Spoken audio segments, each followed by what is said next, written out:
السلام علیکم ورحمۃ اللہ وبرکاتہ نحمدہ ونصلی علی رسولہ الکریم فاما بعد اعوذ باللہ من الشیطان الرجیم بسم اللہ الرحمن الرحیم۔ عزیزان گرامی، عزیز دوستو، حضرت سیدنا جنید بغدادی رحمۃ اللہ تعالی علیہ اللہ کے بہت پیارے ولی تھے، اللہ کے برگزیدہ بندوں میں سے تھے۔ آپ رحمۃ اللہ تعالی علیہ فرماتے ہیں کہ ایک دن میرے گھر کے سامنے سے حضرت سیدنا حارث بن اسد محاسبی رحمۃ اللہ تعالی علیہ کا گزر ہوا۔ ان کو جب میں نے گزرتے ہوئے دیکھا تو میری نظر ان کے مبارک چہرے پر پڑی۔ دیکھا کہ بو کی وجہ سے ان کے چہرے پر آثار ہیں، رنگت بدلی ہوئی ہے، تو میں نے انہیں کھانے کی دعوت دی کہ آپ تشریف لائیے، کچھ کھانا تناول فرما لیجیے۔ اللہ کے نیک بندے دوسروں کو خوش کرنے کے لیے، اللہ کی رضا کے لیے وہ نیکی کے کام کر لیا کرتے، تو آپ نے ان کو خوش کرنے کے لیے دعوت قبول فرمائی۔ آپ جب گھر کے اندر تشریف لے گئے تو حضرت سیدنا جنید بغدادی رحمت اللہ تعالی علیہ فرماتے ہیں اس وقت میرے پاس کھانے کو کچھ نہیں تھا سوائے اس کھانے کے کہ جو کھانا ایک پڑوس سے شادی کا میرے پاس آیا تھا۔ کہتے ہیں کہ وہی میں نے حضرت سیدنا حارث بن اسد محاسبی رحمت اللہ تعالی علیہ کی بارگاہ میں پیش کر دیا۔ آپ نے لقمہ اٹھایا، منہ میں ڈالا اور کھاتے اور چباتے رہے، گھماتے رہے گھماتے رہے گھماتے رہے۔ کافی دیر گزر گئی، پھر آپ اٹھے، باہر جا کر ان کو نکال دیا اور پھر آپ تشریف لے گئے۔ حضرت جنید بغدادی رحمت اللہ تعالی علیہ فرماتے ہیں کہ کچھ عرصے کے بعد میں نے دوبارہ ان کو دیکھا، پھر میں نے پوچھا کہ حضرت آپ ارشاد فرمائیے کہ آپ نے اس دن جو کھانا کھایا تھا وہ کھانا حلق سے نیچے نہیں گیا تھا، آپ نے باہر پھینک کر، باہر گرا کر آپ تشریف لے گئے، اس کی وجہ کیا ہے، اس کی حکمت کیا ہے؟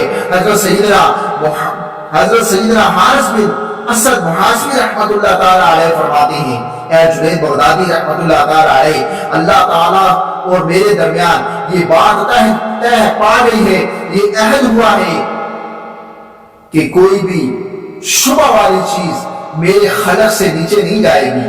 کسی بھی چیز میں شک ہوگا، کسی بھی چیز میں شبہ ہوگا، وہ میرے پیٹ میں نہیں جائے گی، میرے خلق سے نیچے نہیں اترے گی۔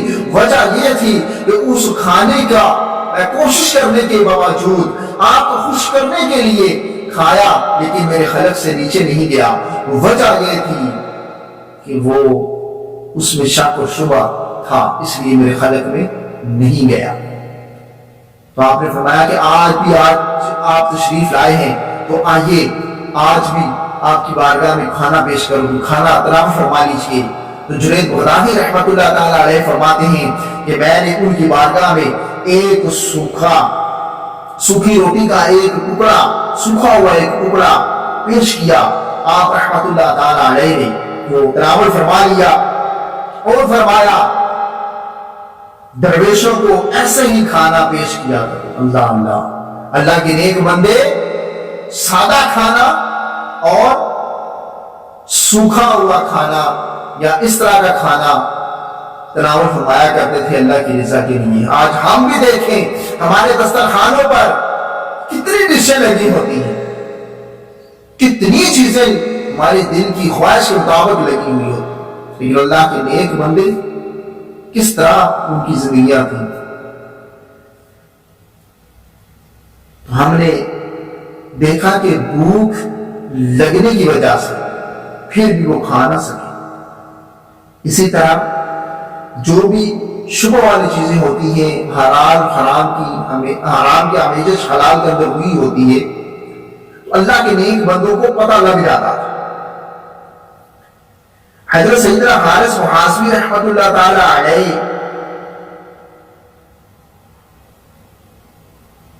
ان پر اللہ عز کا خاص کرم تھا۔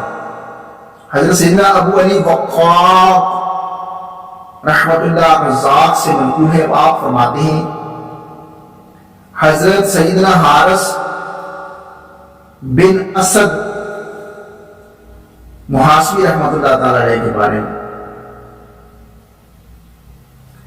آپ کے بارے میں آپ فرماتے ہیں کہ کسی بھی متشبہ یعنی شک شبہ والی چیز کی طرف اللہ ایک تو یہ تھا ان کا کہ آپ کے حلق میں وہ چیز اترتی نہیں تھی، اور ایک یہ تھا کہ شک اور شبہ والی چیز کی طرف جب آپ ہاتھ بڑھاتے تو آپ رحمت اللہ تعالی علیہ کی مبارک انگلی کی رگ پھڑکنے لگ جاتی، تو جب پھڑکنے لگ جاتی تو آپ کو پتہ چل جاتا کہ اس کھانے کے اندر شک و شبہ ہے، حرام کی آمیزش ہے، پھر آپ رحمت اللہ تعالی علیہ وہ کھانا تناول نہ فرماتے۔ یہی اللہ عالم کی اللہ کہ نیک بندوں کی کرامات ہوا کرتی ہیں کہ ان کو حرام و مشکوک چیز کا علم ہو جاتا ہے کہ اس میں کھانے میں یہ آمیزش ہے۔ اللہ عز و جل ان پر رحمت ہو، ان کے صدقے ہماری بے حساب مغفرت ہو۔ تو آج ہم بھی غور کریں، ہمارے کھانے کے اندر حرام اور حلال کی تمیز ختم ہو چکی ہے، کہاں سے آ رہا ہے کبھی ہم نے اس کی جاننے کی کوشش نہیں کی۔ اللہ تعالیٰ ہمیں علم دین حاصل کرنے کی توفیق عطا فرمائے۔ اپنا بہت سارا خیال رکھیے گا۔ السلام علیکم ورحمۃ اللہ وبرکاتہ۔